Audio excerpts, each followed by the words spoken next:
আমি তো আগেই বলেছিলাম যে আমার সাহেব আমাকে হেল্প করে দিবে, কিন্তু ক্যামেরার সামনে কখনোই আসবে না। তো দেখুন, উনি সকালবেলায় আমাকে একটা ডাব কেটে দিচ্ছিল, কিন্তু দেখুন ক্যামেরাটা দেখে ও বারবার পেছনে ঘুরছিল, আমাকে কিন্তু বকাও দিচ্ছিল। বাট আমি একটু জোর করে আর কি উঠিয়ে ফেলেছি, কেননা ও আমাকে এত সুন্দর হেল্প করে, সেটা তো একটু পাবলিশড হবেই, তাই না? আমার তো জানাতে ইচ্ছাই করবে যে আমার স্বামী আমাকে কতটুকু ভালোবাসে, কতটুকু কেয়ার করে। তো জানি না কেন ও ভীষণ রেগে যায়, ও ক্যামেরাটা অন করা দেখতেই পারে না, খুবই রাগ করে। তো রাগ করুক আর যাই করুক, আমি যেভাবে পেরেছি একটুখানি ফুটেজ আর কি আপনাদের মাঝে শেয়ার করেছি, আশা করছি ভালো লাগবে। তো চলুন আজকের ভিডিওটি সকাল থেকে শুরু করা যাক। আসসালামু আলাইকুম এভরিওয়ান, কেমন আছেন সবাই? আশা করছি ভালো আছেন। আমিও আলহামদুলিল্লাহ বেশ ভালো আছি। কাছে এবং দূরে, দেশ এবং দেশের বাহিরে যে যেখান থেকে আমার আজকের এই ভিডিওটি দেখছেন তাদের সবাইকে স্বাগত। তো দেখুন, সকালবেলা আমার হাজব্যান্ড প্রথমেই আমাকে ডাবটি কেটে দিল আর বলল যে এটা এক্ষুনি খেয়ে নাও। তো আমি 1/2% খেয়েছিলাম, আর আমার একটা ছোট ছেলে আছে, তো ওর জন্য বাকিটা রেখে দিয়েছিলাম, পরে ও সেটা খেয়ে নিয়েছিল। দেখুন, একটা ডাবের কিন্তু 1 গ্লাস পানিও হলো না, 1 মগেরও কম।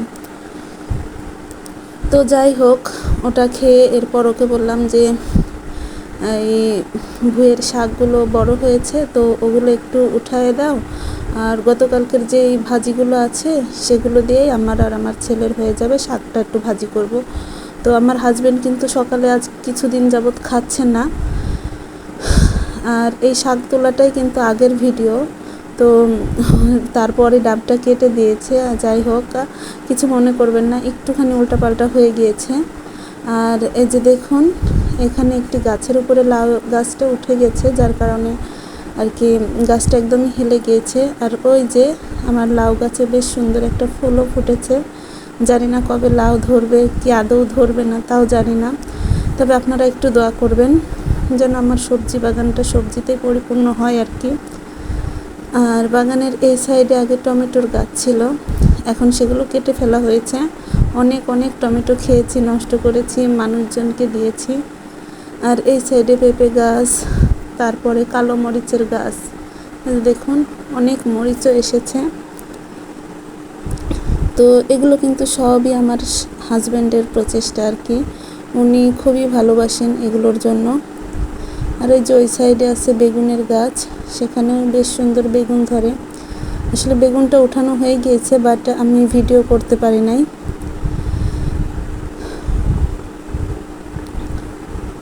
তো যাই হোক, সকালবেলার দৃশ্যটা কিন্তু খুবই ভালো লাগে।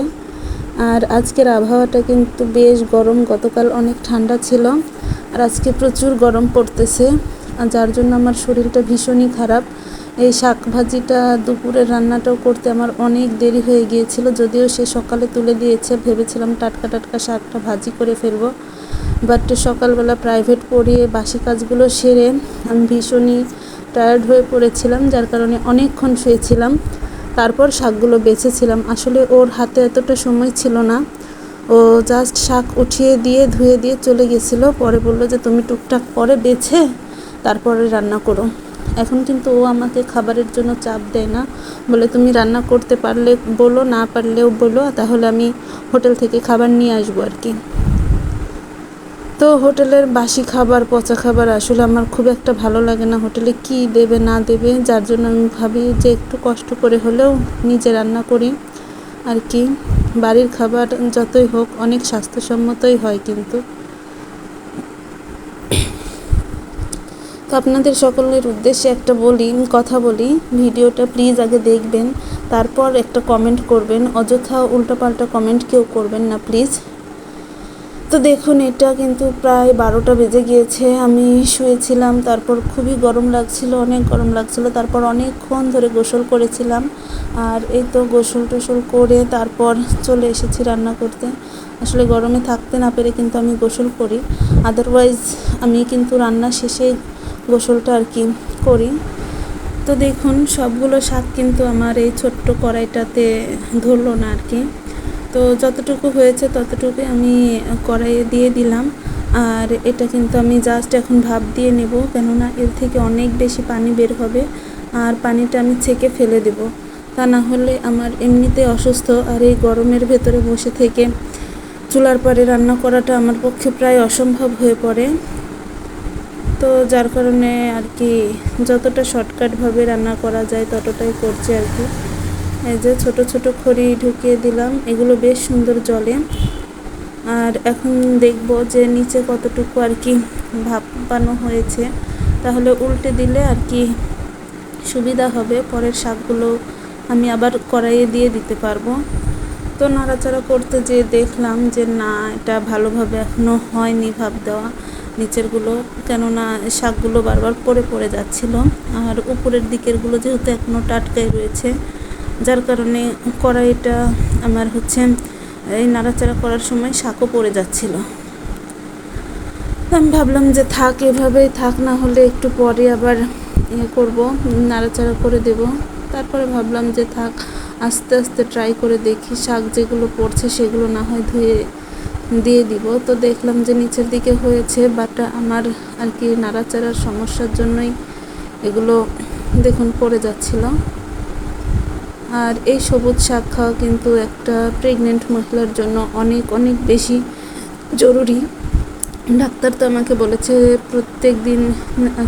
সপ্তাহে 2 দিন শাক খেতে।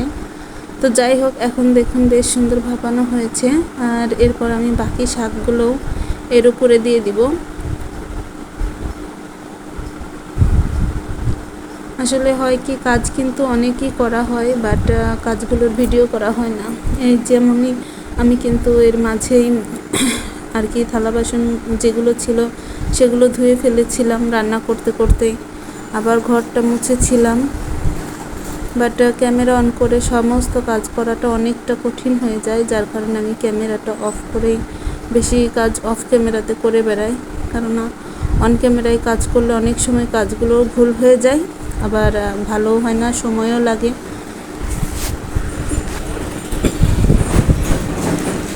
তো যাই হোক, আমার চুলাটা বেশ নোংরা হয়ে গেছে, এটাতে নুড়ি দিতে হবে, বাট আমি কিন্তু এই অসুস্থতার জন্য পারছি না, তা না হলে আমি 1 সপ্তাহ পর পরই চুলা লেপে মুছে রাখি। আমার এই রান্নাঘরের চুলাটা যদি নোংরা হয় আমার খুবই খারাপ লাগে, দেখতে ভালো লাগে না, আবার ভিডিও করতেও ভালো লাগে না। তো যাই হোক, শাক থেকে অনেক পানি ঝরিয়ে ফেলে দিয়েছি, দেখুন আবারও পানি বের হচ্ছে। তো যাই হোক, শাকটা আমি ভাপ দেওয়া কোনো রকম শেষ করে ভাবলাম যে কয়েকটা বেগুনের চপ করি, কেননা আমার ছেলে যখনই বেগুন তোলা হচ্ছিল তখনই ও বলেছিল যে আম্মু বেগুনগুলো গোল গোল করে কেটে তারপর কড়াইয়ে রান্না করবে। আসলে এটাকে যে বেগুনের চপ বলে ও কিন্তু জানে না, তো ওর কারণেই আর কি কয়েকটা বেগুন ভেজে নিয়েছি, আর এবার শাকটাকে তেলে দেব, যার কারণে এখানে পেঁয়াজ রসুন কাঁচামরিচগুলো একটুখানি ভেজে নিচ্ছি। আর এই যে কটা বেগুন, ও কিন্তু এখানে চলে এসেছে খাওয়ার জন্য, এখনই খাবে। এই যে এটাই ওর হাত ছিল, আমি বললাম গরম, ও বললো এটা গরম নেই, এটা খাবো। তো দেখুন, এই রান্না করতে করতেই কিন্তু আমার ভীষণ গরম ধরেছিল, তো ভাতটা চুলায় বসিয়ে দিয়েই, ভাজিটা তেলে দিয়ে ভাত চুলায় বসিয়ে দিয়েই আমি আমার ছেলে চলে এসেছি একটু শরবত করে খেতে।